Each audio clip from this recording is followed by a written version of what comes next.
Si je me tais, où j'apprendrai à écouter la voix du bon berger. Quand je l'entends, où je comprends qu'il a payé pour ma liberté. Si je me tais, où j'apprendrai à écouter. Les chaînes de tout esprit démoniaque, tout élément contraire à ton plan divin maintenant tombe au nom de Jésus, au nom de Jésus, au nom de Jésus, au nom de Jésus. Béni soit ton nom. Amen.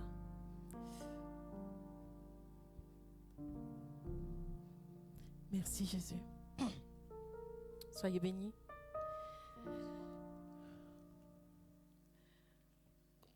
Je bénis la présence de tout un chacun ce matin. Que l'honneur et la gloire reviennent à notre Seigneur qui règne au-dessus de tout, au-dessus de toute principauté. Je veux simplement te dire encore ce matin, je n'ai pas été là la semaine dernière, mais c'est quelque chose qui me tenait à cœur et que le Seigneur m'a mis à cœur de partager avec vous. Quand nous sommes sur place, peut-être nous ne vivons pas, on vit ou on ne vit pas la présence de Dieu comme on pourrait imaginer, où on vient avec des trucs bien arrêtés dans nos têtes. Et moi, j'étais loin. J'étais sur les réseaux, j'étais connectée. Et je voudrais dire au peuple, c'est extraordinaire. C'est extraordinaire ce qu'on peut vivre lorsque nous sommes connectés au loin. Peut-être là, comme ça, on a l'impression qu'on ne sent pas la présence du Seigneur. Peut-être là, comme ça, on a l'impression que ce qui se fait... Mais comme j'aime souvent le dire, être dans la présence de Dieu, c'est merveilleux. Être dans la présence de Dieu, c'est magnifique. Être dans la présence de Dieu, c'est incroyable. Mais si tu regardes avec le côté charnel, tu passes à côté de beaucoup de choses.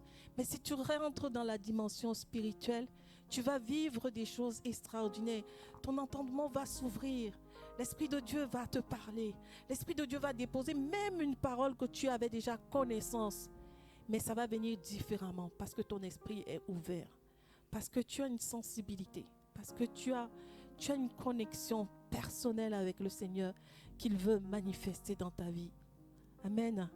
Et je bénis le nom de l'Éternel parce que notre assemblée, ne nous voyons pas, même si nous ne sommes pas nombreux, mais il y a quelque chose qui se passe. Il y a quelque chose, il y a une puissance qui est là. Il y a une grandeur de l'Éternel qui est là. Si chacun de nous regarde à sa vie spirituelle, si chacun de nous prend réellement conscience de qui il est en Christ, je vous assure, ce que les disciples ont fait autrefois, nous sommes capables. Nous en sommes capables. Nous sommes capables de le faire. Mais tout dépend de chacun de nous. Tout dépend de notre position spirituelle. Tout dépend de notre engagement spirituel. Tout dépend de notre persévérance. Tout dépend de notre foi. Amen. Donc je tiens vraiment à vous dire un très grand merci. Pas seulement pour moi, mais je transmets un message au peuple de Dieu. Le nom de l'Éternel est glorieux dans votre vie. Le nom de l'Éternel est une puissance. Ne négligeons pas ce que nous faisons. Ne sous-estimons pas ce que nous faisons. Il y a quelque chose. Aussi petite qu'elle soit ce qu'on fait, il y a une puissance qui est dégagée à travers ce qu'on fait. Amen. Ne nous sous-estimons pas. Ne néglige pas qui tu es. Ne te regarde pas comme quelqu'un d'insignifiant. Regarde-toi comme une valeur, une puissance que Dieu a établie dans cette nation, au sein de cette église, partout, même dans ta famille. Tu as un élément important. Tu as une valeur extraordinaire. Amen. Sans plus tarder, nous allons prendre notre passage dans Marc 5.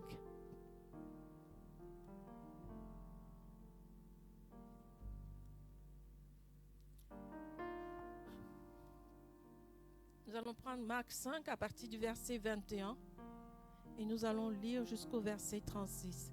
Je fais la lecture. Jésus dans la barque regagna l'autre rive, où une grande foule s'assembla près de lui. Il était au bord de la mer. Alors vint un des chefs de la synagogue nommé Jairus, qui, l'ayant aperçu, se jeta à ses pieds et lui adressa cette instante prière. Ma petite fille est à l'extrémité. Viens, impose-lui les mains afin qu'elle soit sauvée et qu'elle vive. Jésus s'en alla avec lui. Une grande foule le suivait et le pressait. Or, il y avait une femme atteinte d'une perte de sang depuis 12 ans. Elle avait beaucoup souffert entre les mains de plusieurs médecins. Elle avait dépensé tout ce qu'elle possédait et elle n'avait éprouvé aucun soulagement, mais était allée plutôt en empirant. Ayant entendu parler de Jésus, elle vint dans la foule par derrière et toucha son vêtement, car elle disait, si je puis seulement toucher ses vêtements, je serai guérie. Au même instant, la perte de sang s'arrêta et elle sentit dans son corps qu'elle était guérie de son mal. Jésus connut aussitôt en lui-même qu'une force était sortie de lui et se retournant au milieu de la foule, il dit, qui a touché mes vêtements? Ses disciples lui dirent, tu vois la foule qui te presse et tu dis qui m'a touché? Et il regardait autour de lui pour voir celle qui avait fait cela. La femme effrayée et tremblante, sachant que c'était pas ce qui s'était passé en elle, vint se jeter à ses pieds et lui dit toute la vérité.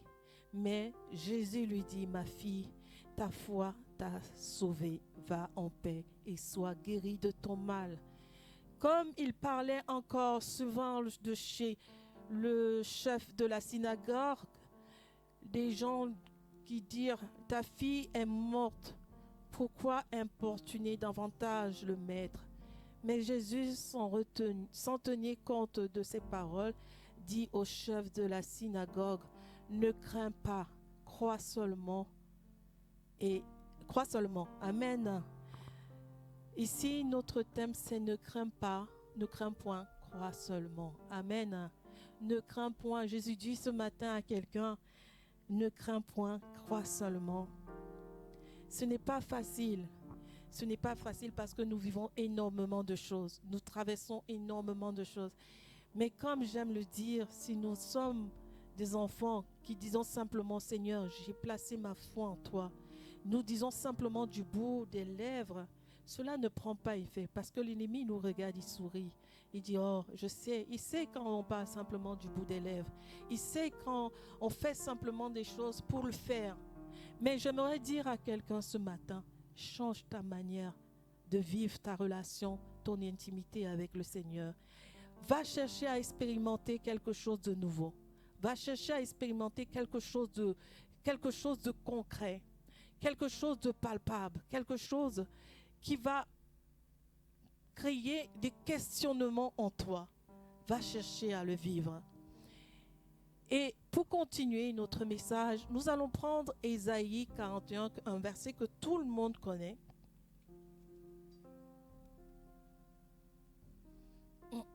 Ésaïe 41, verset 10, qui nous dit « Ne crains rien, car je suis avec toi. Ne promène pas des regards inquiets, car je suis ton Dieu. Je te fortifie, je viens à ton secours, je te soutiens de ma droite triomphante. Ne crains point, ne crains rien, car je suis avec toi. » Est-ce qu'il a menti? Est-ce que Dieu est un Dieu menteur? Est-ce que Dieu est un Dieu qui n'accomplit pas ses volontés? Est-ce que Dieu, quand tu regardes ta vie, ton parcours, depuis ta naissance jusqu'à ce jour, aujourd'hui où nous sommes, n'as-tu pas vu la main de l'Éternel? N'as-tu pas vu la grâce qu'il accomplit chaque jour? Même quand tu es fatigué, il est là. Même quand tu as l'impression que plus rien ne va, il n'y a plus de solution, il est là. Mais j'aimerais simplement nous dire, je vais employer des mots simples, par la grâce de Dieu et par l'aide du Saint-Esprit, que cela puisse passer. Change ta manière de te connecter à Dieu. Changeons notre façon de vivre notre relation spirituelle avec Dieu. Allons chercher plus loin. Vous savez, ce passage parle de, nous dit ici, c'est un passage qui reconforte nous les chrétiens. Dieu ici nous promet son aide, il nous promet sa protection et il nous promet son soutien. Si nous le lisons bien, ne crains pas, ne crains rien, car je suis avec toi. Il te dit de ne pas t'inquiéter, car il est ton Dieu. Il te dit, je te fortifie, il te relève. Il te dit, je serai là pour te relever. Je serai là pour te donner la force lorsque tu seras abattu. Mais ne doute pas. Lorsque nous laissons entrer le doute, ça ne marche pas. Lorsque nous laissons entrer la peur, ça ne marche pas. Lorsque nous laissons rentrer, même ne serait-ce qu'un élément négatif, ça ne marche pas. Et ici, Dieu veut qu'on passe à une autre dimension. À la dimension où je crois simplement. Je ne me pose pas de questions. Lorsque je me lève le matin, j'agis. Lorsqu'il me dit, accomplis telle volonté, je le fais. Lorsqu'il me parle, lève-toi et prie, je prie. Je ne cherche pas à savoir le pourquoi, ni du pourquoi, du comment, mais je le fais. Amen. Notre capacité à faire confiance à Dieu dépend de notre capacité à le voir plus clairement dans notre esprit. Qui est d'accord avec moi? Ce qui est difficile avec nous les chrétiens, c'est que nous ne le voyons pas. Moi, j'aime souvent dire dans mes petits moments de prière avec le Seigneur, lorsque je me sens parfois un peu, je dis, ah Seigneur, je ne te vois pas, je ne peux pas te toucher, je te parle simplement. Mais je sais que tu es là. Mais pourtant, on a envie de le voir, on a envie de le toucher. Lorsque tu vas te confier à quelqu'un, c'est bien, tu auras la réponse, tu auras le réconfort. Mais comme, vous savez ce qui est difficile, c'est parce qu'on ne le voit pas. Ce qui est difficile, c'est parce qu'on ne le touche pas. Mais le jour, il te fera la grâce d'expérimenter un moment de son toucher. Si ce jour-là, tu es pareil, c'est qu'il y a un problème quelque part. Le jour où tu fais la grâce, et je t'invite, et je nous exhorte, moi j'ai eu la grâce, mais je nous exhorte à faire cette prière. Il faut faire cette prière. Seigneur, je veux te toucher. Viens me visiter. Seigneur, je veux que tu me visites. Seigneur, je veux que tu fasses quelque chose avec moi. Je veux te connaître plus. Je veux te voir. C'est vrai qu'il y a des personnes qui disent que si tu vois le Seigneur, tu ne peux pas rester comme ça. Tu peux pas, on peut pas le... Mais de la manière dont il se présente souvent, c'est d'une manière, on va dire spirituellement, on va dire spirituelle. Hein? Mais c'est très... En fait, le temps que tu réalises que c'est lui, quelque chose s'est déjà passé. Ça, je vous explique. Le temps que tu réalises que le Seigneur est en train de te visiter, il t'a déjà donné le message pour lequel il est là et il est déjà parti. Donc, si tu as même des questions, tu n'auras pas de réponse. Parce que il est venu pour quelque chose de précis. C'est pour ça que nous devons être disposés. C'est pour ça que nous devons être prêts. Pourquoi je vous raconte ça? Je vais vous donner ma première expérience un peu avec le Seigneur lorsqu'il m'a visité la première fois. On traversait une période un peu difficile parce que c'était lié à un enfant. Mais je demandais tellement la guérison au Seigneur par rapport à cet enfant. Et je vous assure, un soir, un matin, j'étais couchée sur le lit. C'était un samedi, hein. En plus c'était un samedi. Je suis couchée et je vis quelque chose comme si c'était réel, même comme si c'était vraiment, vraiment comme vous et moi on se voit là. Et il rentre et il se met à me parler. Mais je vous assure, ce qui m'a fait prendre conscience que c'était lui, c'était tous les éléments, le côté vestimentaire, tout ce qui, au niveau physique, on va dire. Même lorsque je vous parle, j'ai l'impression qu'il est là, j'ai l'impression de le voir. C'est tout l'élément physique que j'ai vu. Mais le message, le temps que je lui dise, mais Seigneur, mais il n'était pas venu pour la raison pour laquelle je priais. Il était venu pour me donner un message. Et quand le Seigneur vient nous donner un message, il y a une raison derrière. Parce que les jours, les années qui vont venir, il te prépare à quelque chose. Je vous donne un conseil. Lorsque vous allez prier, celui qui croit vraiment que Dieu est capable, parce que lorsqu'il s'est présenté à moi, je ne savais pas que ça allait être un jour comme celui-là. Et lorsqu'il a parlé, aussitôt il est ressorti par la porte. Et quand il est ressorti, c'est là où le docteur il est rentré. Je lui dis, mais tu n'as pas vu un homme sortir là? Tu n'as pas vu quelqu'un sortir? Il me dit non. Et je vous assure, le message est resté dans mon cœur. Mais comme je vous dis, lorsque Dieu vient donner un message, c'est pour quelque temps. C'est pour juste te préparer à quelque chose pour plus tard. Donc, ayons cette sensibilité. C'est pour ça que nous devons être prêts. Et nous ne devons pas craindre de notre lendemain, de ce que nous mangerons ou ce que nous boirons ou de quoi nous serons vêtus demain. Nous devons rester dans une disposition, même si les choses sont compliquées. Croyons simplement. Même si les choses semblent difficiles, croyons simplement. Mais pour y arriver, nous devons être déterminés. Nous devons être persévérants. Le nombre de fois que nous sommes arrivés ici, nous n'étions même quoi, 4, 5, 6 à prier. Mais quand tu vois la puissance et la profondeur de ce que Dieu manifeste, tu dis, waouh Seigneur, incroyable. Aussi peu que nous soyons, mais il dit dans sa parole, une preuve concrète. Là où 2 ou 3 sont rassemblés, ce n'est pas une parole en l'air, ce n'est pas juste un message, ce n'est pas juste une écriture dans la Bible, c'est quelque chose qui est réel. Si nous prenons chaque parole de Dieu et nous l'appliquons, nous saisissons, nous accaparons au-dedans de nous-mêmes, elle transforme notre vie, elle transforme notre devenir. Comment vois-tu le Seigneur dans ton esprit? C'est la question que nous devons nous poser. Comment le vois-tu? Peut-être chacun a une façon de voir Dieu dans son esprit. Un homme, un être grand, fort, je ne sais pas. Un être blanc, je ne sais pas, blanc dans le sens, non pas blanc selon la couleur de peau, c'est pas ça. Hein. C'est vraiment une lumière, une forte, je ne sais pas, moi chacun l'imagine à sa manière. Ou alors tu ne t'es jamais imaginé comment tu pouvais voir Dieu. Comment tu pouvais, c'est pas le Jésus qu'on voit dans les films. Hein. Non, parce que ça c'est autre chose. C'est pas celui qu'on nous a montré quand nous étions petites, les 10 commandements ou Jésus-Christ de Nazareth, la crucifixion de Jésus. Non, c'est pas ça. C'est comment tu le vois.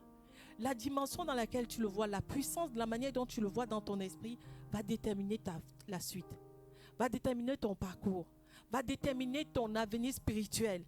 La dimension que tu donnes à Dieu dans ton esprit, c'est ce qui va déterminer tout le reste de ta vie. Mais si tu le limites Dieu là, tu limites toi-même ta vie. Amen.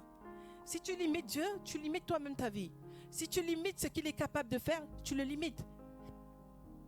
Tu te limites et tu le limites. Donc j'aimerais dire encore ce matin à quelqu'un, comment vois-tu Dieu dans ton esprit? Cherche. Quand tu vas rentrer chez toi, questionne-toi. Seigneur, comment je te vois? Moi, je vous dis une chose, hein. Il est capable de nous répondre. Moi, on peut me dire tout ce qu'on veut, mais il est capable de nous répondre. Il est capable d'apporter. Même tu te lèves le matin, Seigneur, je mange quoi aujourd'hui? Vous avez déjà expérimenté ça? Seigneur, je veux manger quelque chose, mais je mange quoi aujourd'hui? Et parfois, on dit souvent, on n'entend pas la voix du Seigneur. On ne sait pas si c'est lui qui nous parle. Mais parfois, il nous parle dans de simples choses, dans des petites choses. Mais on ne saisit pas parce qu'on se dit, oh, c'est notre pensée. Seigneur, je mange quoi? Moi, on a déjà expérimenté. Vous avez déjà expérimenté, non? Seigneur, quand tu sais que tu es invité quelque part, peut-être tu as dit comme ça en passant dans la rigolade. Seigneur, je m'habille comment? Et puis tu as l'image dans ta tête. Et quand tu sors, c'est bizarre parce qu'il y a certaines personnes qui te complimentent. Tu dis, mais attends, je me suis habillée comme ça, c'est ce qui est venu dans mon esprit. Mais qu'est-ce que tu crois? Pourquoi je prends des choses simples? Parce que quand on reste trop dans le spirituel, après on dit, oh, c'est une question de dimension spirituelle. Donc je prends les choses simples. Je prends les choses comme la nourriture, comme on aime manger. Quand quelqu'un se lève le matin, il dit, moi je vais manger un ticket aujourd'hui avec poisson. Tu vois, voilà. Donc voilà, on prend des choses simples. Dieu est dans des choses simples. Un jour, je discutais avec le docteur et je ne sais plus de quoi on parlait. Et puis moi, je lui ai simplement répondu, quand je me lève le matin, je prends en compte tout élément qui va se dérouler. Tout ce qui va se passer dans ma journée. Je ne néglige rien. Si quelqu'un s'est levé, j'arrive à mon travail, je prends la route, je vois quelque chose, même le simple passant qui m'a dit bonjour, je dis, il y a quelque chose, Seigneur. Il y a quelque chose. Mais comme on se dit toujours que oh, c'est normal, oh machin, mais le bonjour que cette personne t'a accordé, devant, si tu discernes et que tu restes dans la position spirituelle que Dieu te demande et que tu restes, il dit, nous sommes de ce monde, amen, mais nous ne faisons pas partie de ce monde. On est d'accord? Si tu es enfant de Dieu, tu ne peux pas vivre comme quelqu'un de ce monde.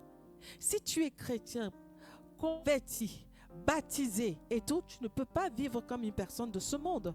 Amen. Tu vas monter, tu vas chercher à aller plus loin. Et ici, le Seigneur nous retient encore. Je suis là pour toi. Je veux que tu me laisses faire. C'est simple, hein? C'est un message simple avec des mots simples. Laisse-moi faire. Laisse-moi conduire ta vie. Certainement, quelqu'un est en train de dire au début du message, certainement, ce sont des mots que tu as déjà entendus. Mais si tu regardes autrement et si tu cherches à comprendre différemment, tu vas saisir le message qu'il y a derrière. Tu vas saisir le message. Ce sont des mots que tu as déjà entendus. Ce sont des messages que tu as déjà entendus. Mais comprends-le différemment. Pendant que tu es là, tu peux même parler dans ton cœur au Seigneur et dire, Seigneur, j'entends ce qui est en train d'être dit. Je l'ai déjà entendu, tu peux le dire. Mais qu'est-ce que tu veux me dire intérieurement? Et je parie, même pas que je parie, je crois par la présence du Saint-Esprit que tu vas saisir quelque chose à l'instant T. Tu vas comprendre un élément. Ce n'est pas une question de dimension spirituelle. Ce que j'essaie simplement de faire, c'est de nous amener à nous connecter, à communiquer avec le Seigneur, à communiquer d'une manière différente. Pendant que tu es là, tu as la capacité, pendant même d'être en train d'écouter ce message et de prier intérieurement pour que quelque chose se passe dans ta vie. Ce n'est pas simplement être là assis. Et pendant que tu écoutes, quelque chose se passe. Vous savez, c'est encore un petit témoignage. La première fois que j'ai expérimenté, moi-même, j'étais surprise. J'étais en l'église comme ça. Un frère m'avait sollicité, il m'a dit, parce que moi, je vous avoue, j'étais très colérique avant. Ça ne se voit peut-être pas comme ça, mais oui, j'étais très colérique avant. Et il y a un frère qui s'est approché de moi un jour à l'église qui me dit, oui, comment tu as fait pour te libérer de la colère et patati et patata. Je dis, j'ai simplement prié, j'ai parlé avec le Seigneur, j'ai. Vous savez, comme je disais tout à l'heure, même tout ce qui se passe, nous devons prendre en compte, nous devons faire attention. Et le frère m'avait dit, prie pour moi, s'il te plaît. Et je vous assure, je me suis retrouvée, comme vous êtes assis là, à l'église, en train d'écouter le message, mais mon esprit était parti dans la prière pour le frère, sans me rendre compte. Et c'est quand j'avais fini, et je me rappelle encore des mots, Seigneur, libère-le. Et en fait, il était comme ça, comme le frère qui est là. Il était là, et puis je priais, libère-le. Mais ma bouche ne s'ouvrait pas. Mais j'écoutais le message. Quelque chose parlait au-dedans de moi. C'est quand j'ai fini que je me suis rendu compte. J'étais en train de prier. Et à partir de ce moment-là, j'ai commencé à expérimenter quelque chose avec le Seigneur. On peut être en train de parler ensemble. Je prie. Je vous amène juste, et je vous communique juste ce que le Seigneur me met aussi, m'apprend à expérimenter. Une manière de se connecter à lui, une manière d'approfondir son intimité, une manière de négliger. Ne prenons rien comme acquis. Ne prenons pas notre vie spirituelle comme quelque chose de simple, comme quelque chose. Aujourd'hui, je me lève, j'ai fait ça, j'ai béni le nom de l'Éternel le matin. Amen, alléluia. Le soir, je vais prier encore. Amen, alléluia. Non. Dieu veut que nous soyons constamment en esprit avec lui. Et c'est ce qui va faire quoi? C'est ce qui va faire que nous n'allons pas, n'importe quelle situation va se présenter devant nous, nous ne serons pas inquiets. N'importe quelle situation, pendant que je suis là, oui, je te donnerai ton jour et ton programme par rapport à ta question. Je te répondrai. Parce que oui, tu me perturbes avec ça. Donc, pendant que nous sommes là, continuons à aller chercher la présence de Dieu. Ça nous éloigne des inquiétudes, ça nous éloigne de la peur. Si nous parlons, là quand on parle de craindre, lorsque le Seigneur nous dit la crainte, ne crains point, ça entraîne ici la confiance. Et la confiance qui entraîne la foi. Amen. On ne peut pas parler de ne pas craindre si tu vas avoir peur, mais ce n'est pas la foi. Avoir la peur ne veut pas dire avoir la foi. Avoir la peur ne veut pas dire avoir confiance en Dieu. La peur n'est pas de Dieu. Je me rappelle encore comme on l'a dit une fois. Et là, j'ai dit, ah ouais, c'est vrai. La peur n'est vraiment pas de Dieu. Donc, à chaque fois que je sens un élément de peur qui veut se manifester, moi, je dis, Seigneur, ce n'est pas de toi. Ça ne peut pas être de toi. Si je dis que je suis enfant de Dieu et que je marche avec toi, je ne peux pas manifester la peur. Je ne peux pas laisser la peur envahir mon cœur. Et même si une situation venait à arriver, que ta volonté soit faite. Amen. Que ta volonté soit faite. Et Dieu va nous donner la force de vivre la situation différemment et de comprendre les éléments nécessaires à travers la situation. L'importance d'avoir confiance en Dieu, on va lire Exode 14, versets 26 à 31. Exode 14, versets 26 à 31. Exode 14, versets 26 à 31 nous dit: L'Éternel dit à Moïse, étends ta main sur la mer, et les eaux reviendront sur les Égyptiens, sur leurs chars et sur leurs cavaliers. Moïse étendit sa main sur la mer, et vers le matin, la mer reprit son impétuosité, et les Égyptiens s'enfuirent à son approche, mais l'Éternel précipita les Égyptiens au milieu de la mer. Les eaux revinrent et couvrirent les chars et les cavaliers et toute l'armée de Pharaon qui était entrée dans la mer après les enfants d'Israël, et il n'en échappa pas un seul. Mais les enfants d'Israël marchaient à sec au milieu de la mer, et les eaux formaient comme une muraille à leur droite et à leur gauche. En ce jour, l'Éternel délivra Israël de la main des Égyptiens, et Israël vit sur le rivage de la mer les Égyptiens qui étaient morts. Israël vit la main puissante que l'Éternel avait dirigée contre les Égyptiens, et le peuple craignit l'Éternel, et il crut en l'Éternel et en Moïse, son serviteur. Amen. Israël, on va s'arrêter là. Voyez ici, je pense que tout le monde connaît cette histoire. Le peuple d'Israël, Moïse et tout. Il ne vous arrive pas parfois, quand vous lisez la parole de Dieu, de vous dire, mais attends, ce Dieu-là, ils ne l'ont pas vu, ils ne l'ont pas touché. Mais il a dit à Moïse, étends ton bâton. Et la mer s'est divisée. Vous voyez un peu la puissance de ce que Dieu est capable de faire. Mais pourquoi aujourd'hui on ne l'expérimente pas à cette dimension-là? Pourquoi aujourd'hui, nous, en tant qu'enfants de Dieu, on le limite aussi? C'est la raison pour laquelle j'ai dit au début, tout dépend de la capacité à faire confiance en Dieu. Tout dépend de comment nous le voyons dans notre esprit. Moi, je crois qu'à cette époque-là, il ne se posait pas de questions. Je crois qu'à cette époque-là, chacun expérimentait Dieu. Il se laissait conduire simplement. Et dès qu'à cette époque-là, si je ne me trompe pas, il n'y avait pas encore ce qu'on va dire le Saint-Esprit en tant que tel. Hein? Donc, il se laissait conduire. Il manifestait, il y avait la puissance de Dieu qui était manifestée, mais le peuple allait. Surtout le berger qui conduisait le peuple, il ne se posait pas de questions. Il était là. En plus, quelqu'un qui a quand même vécu des choses, Moïse, on sait ce qui s'est passé avec Moïse, on connaît les antécédents de Moïse. Mais quand on regarde, il y a des gens parfois qui disent, même dans ma position de péché ou de pécheresse, voilà, Dieu ne peut plus m'utiliser. Qui a dit que Dieu ne peut plus t'utiliser?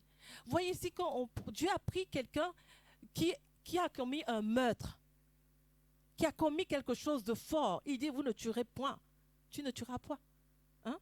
Mais Dieu l'utilise. Et Dieu se sert de lui avec puissance. Pourquoi? Parce qu'il y a un abandon total de soi. Il y a une confiance. Il y a une vérité qui est là. Moïse n'a pas réfléchi. Moïse ne réfléchit pas. Moïse ne se questionne pas. Et un enfant de Dieu qui passe... Oui, la parole de Dieu nous dit dans Ecclésiaste, il y a un temps pour toutes choses. En temps de malheur, assieds-toi, réfléchis et tout. D'accord. Mais il y a des moments où Dieu veut simplement nous laisser. Il veut simplement qu'on y aille comme ça. Qu'on lui fasse confiance. Qu'on ne cherche pas à alimenter notre esprit par et si, et pourquoi, et comment, et. Il veut simplement nous laisser, nous dire, allez, vas-y. Si tu as un acte à poser aujourd'hui, pose l'acte. Regarde, tu verras les fruits plus tard. Si tu as quelque chose à faire avec lui, fais-le. S'il te donne une mission, s'il te donne un conseil, applique. Moi, je me rappelle encore, Un jour, j'ai posé la question au docteur. Mais moi, c'est trop compliqué. Comment je saurais à quel moment le Seigneur me parle? À quel moment le Seigneur me dit, fais ça, fais ça. Il m'a simplement dit, fais. Et aujourd'hui, je vois. Aujourd'hui, je l'expérimente. Il m'a simplement dit, fais. Je n'entre pas trop dans les détails de la conversation, mais il m'a simplement dit, fais. Et aujourd'hui, je vois. Et aujourd'hui, je vois exactement là où le Seigneur voulait m'emmener. Aujourd'hui, je vois ce que le Seigneur veut faire. Et c'est ce que je veux vous transmettre. C'est ce que j'essaye de dire aujourd'hui. Fais simplement. Si tu t'es levé le matin et que tu as reçu une parole, pose l'acte. Je redis encore, ça ne te fera pas défaut. Au contraire, ça sera bénéfique pour ta vie spirituelle. Et si tu fais une erreur, il saura te reprendre. Il saura rectifier et t'expliquer pourquoi. Mais pour ça, il faut être disposé. Il faut saisir. Dieu agit en puissance. Nous avons lu Exode 26. L'amour infaillible de Dieu, et on voit quand il a conduit le peuple dans Exode 15, verset 13. Exode 15, verset 13.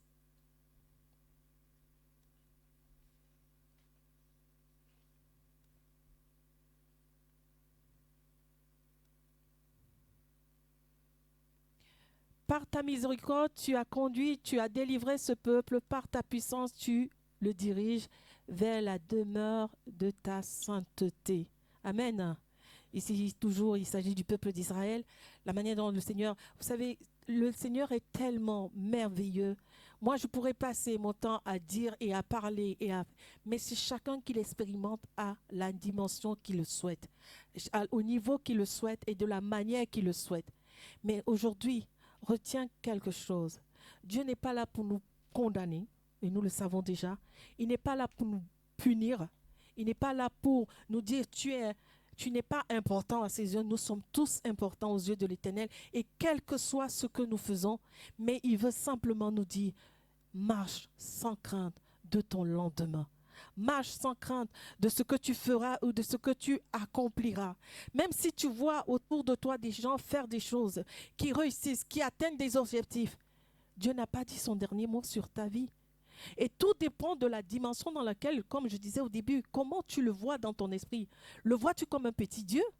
Le vois-tu comme un grand Dieu?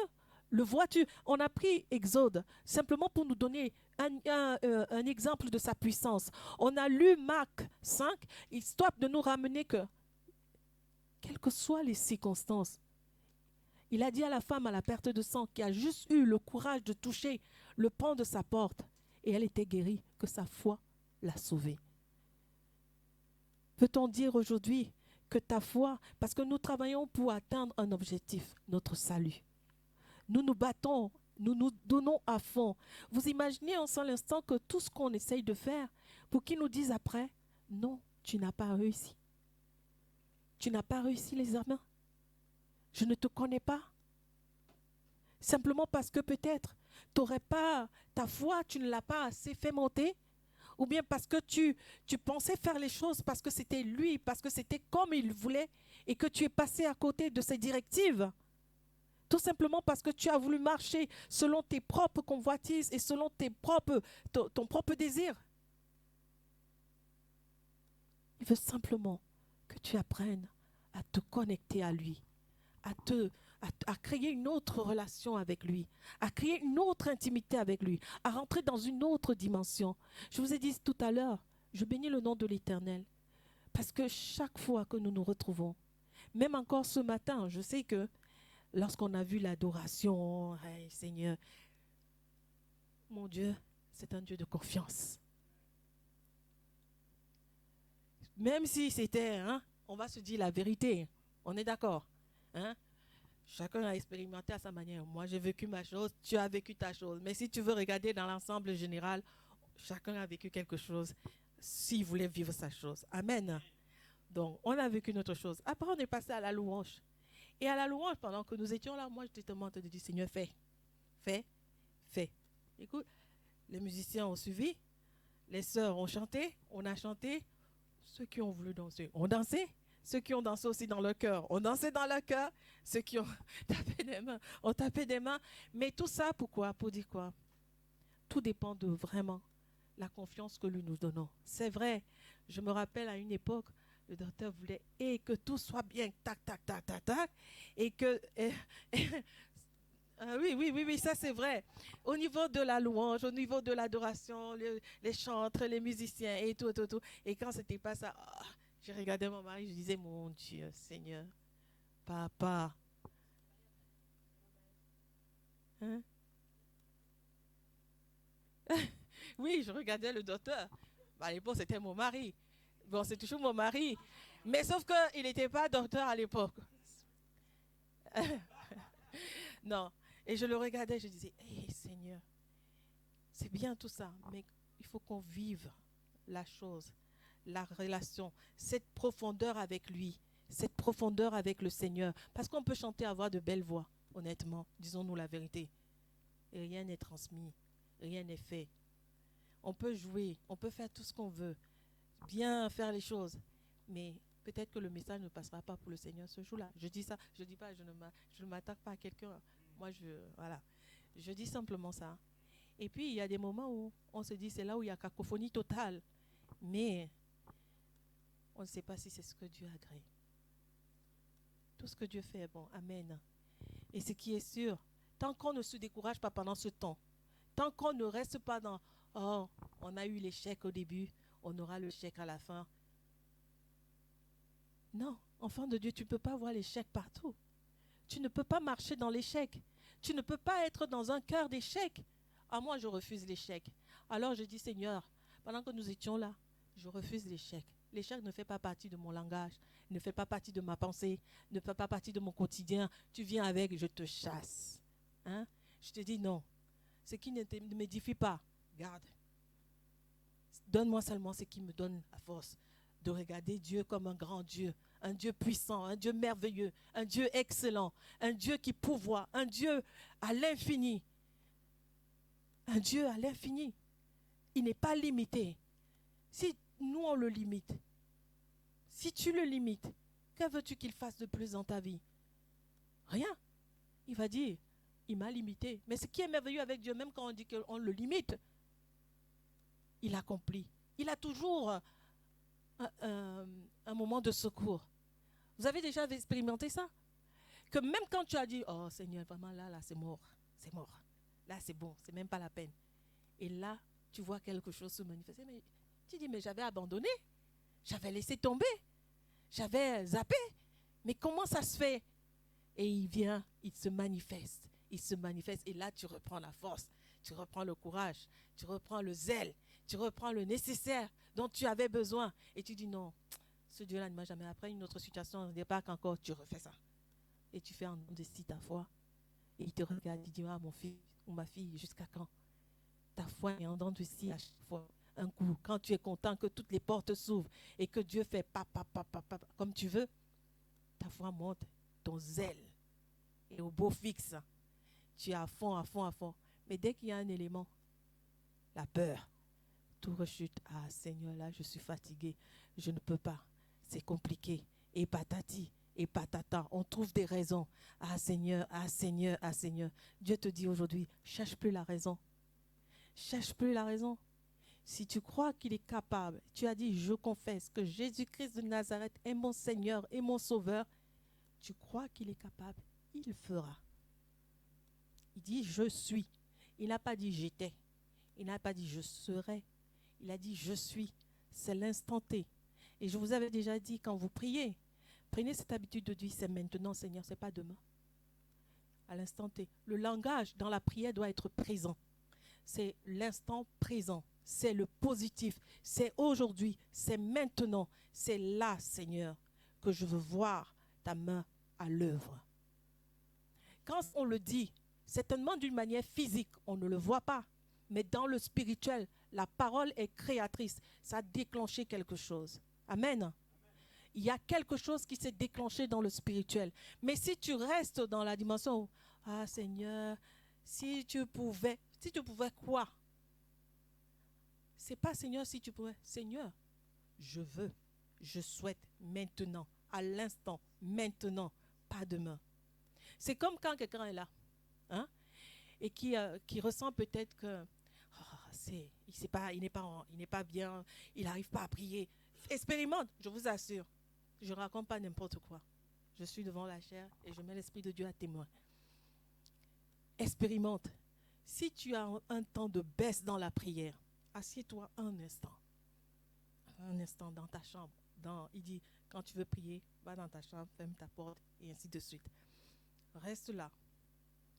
Dis simplement, Saint-Esprit, je n'arrive pas à prier avec tes mots à toi. Moi, je dis juste, mais je veux que tu renouvelles maintenant l'énergie et le nécessaire en moi. Je veux reprendre ma vie de prière. Maintenant, Saint-Esprit, je ne sortirai pas de ce lieu sans que cela ne se soit pas manifesté. Si tu ressors et tu attends, et tu peux même rabâcher les mêmes paroles, même s'il dit ne rabâchez pas, parce que là, c'est entre l'Esprit de Dieu et toi. Saint-Esprit, c'est maintenant. Je veux vivre quelque chose avec toi, maintenant. Je veux renouveler ta présence, ta force. Remets la vie de prière en moi. Renouvelle le temps de méditation dans mon être, dans mon cœur. Maintenant, Saint-Esprit, tu vas voir, tu ne sortiras pas de la pièce sans que cela ne s'ait fait. Expérimente et viens me dire. L'Esprit de Dieu, le Seigneur, si on parle au passé, ça ne se fera pas. Si on parle, ah Seigneur, tu m'avais promis, ça ne se fera pas. C'est maintenant, Seigneur. Je parle, je suis guéri, je suis restauré, je suis une femme de valeur, je suis un homme de valeur. J'ai ma situation qui est déclenchée. Tout ce que je fais me réussit. Tout ce que j'accomplis réussit. Tout ce que j'entreprends réussit. Tout ce que j'opère réussit. Lorsque je lève la voix pour te demander quelque chose, c'est maintenant ça s'accomplit, c'est pas demain. C'est maintenant ça se manifeste, c'est pas demain. Ce que l'homme a déclaré impossible, Seigneur, toi tu déclares dans ma vie possible aujourd'hui. Ce que l'homme a déclaré négatif, Seigneur, tu déclares dans ma vie maintenant positif au nom de Jésus. C'est pas demain, c'est aujourd'hui. Amen. Ne pas craindre nous procure une paix parfaite. Ne pas craindre nous procure la paix. Ne pas craindre. Ne pas craindre nous procure une sécurité. Ne pas craindre nous libère de l'angoisse. Ne pas craindre nous donne la prospérité. Ne pas craindre nous donne le courage et la force. Dieu nous accorde son amour. Vous savez, ce qui devait nous donner la force de vraiment marcher avec une pensée et avec une ferme détermination, une ferme conviction, une ferme foi, c'est simplement quand on regarde à l'amour de Dieu pour nous. Simplement ça. Ça aussi, expérimente. Les hommes peuvent t'abandonner, te traiter de tous les noms, te négliger, te dire des choses terriblement mauvaises.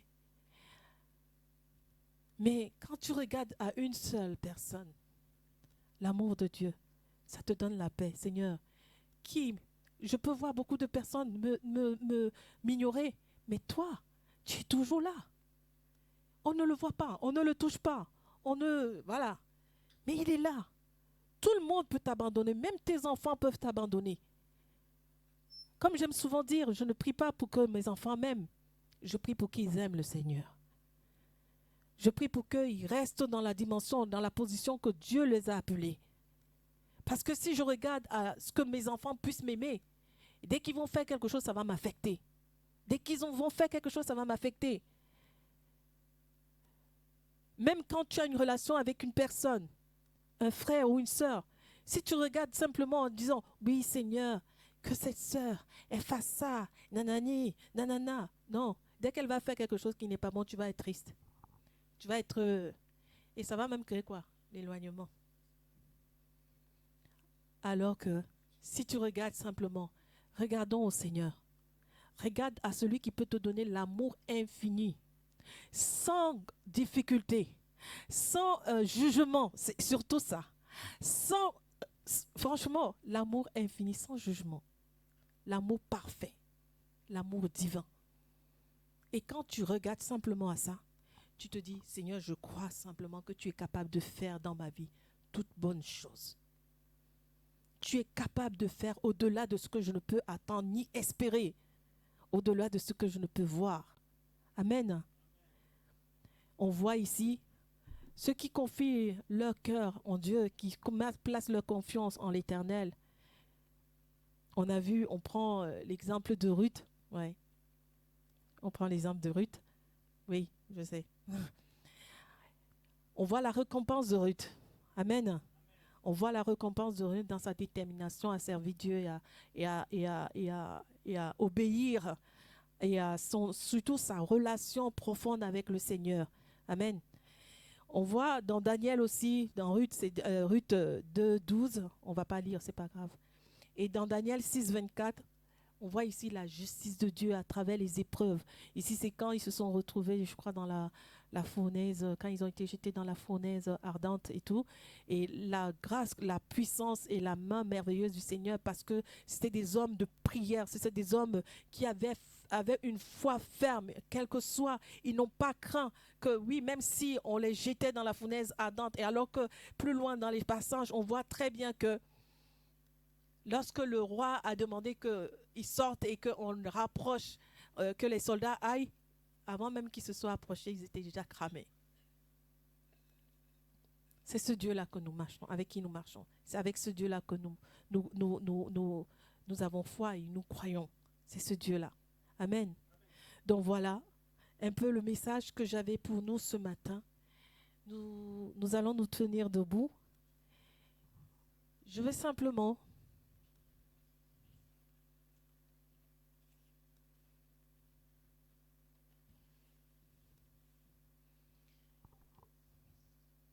on va juste prendre ce refrain qui dit « Je lève les mains vers le ciel, je te donne mon cœur, je dirai à mon âme, tu es Dieu de tout. Même si les mers se déchaînent, tu parles et tu les calmes, tu es mon repos, tu es au contrôle. Je lève les mains vers le ciel, je te donne mon cœur, je dirai à mon âme, tu es Dieu de tout. Même si les mers se déchaînent, tu parles et tu les calmes, tu es mon repos, tu es au contrôle. Tu es mon repos, tu es mon repos, tu es au contrôle. Tu es mon repos, tu es mon repos, tu es au contrôle. Si tu crois que tu as reçu quelque chose du Seigneur ce matin, alors lève ta main et dis Seigneur, je reçois en cet instant, Éternel, mon Dieu, mon roi, papa, ce que tu as déversé, ce que tu souhaites déverser dans ma vie à cet instant même.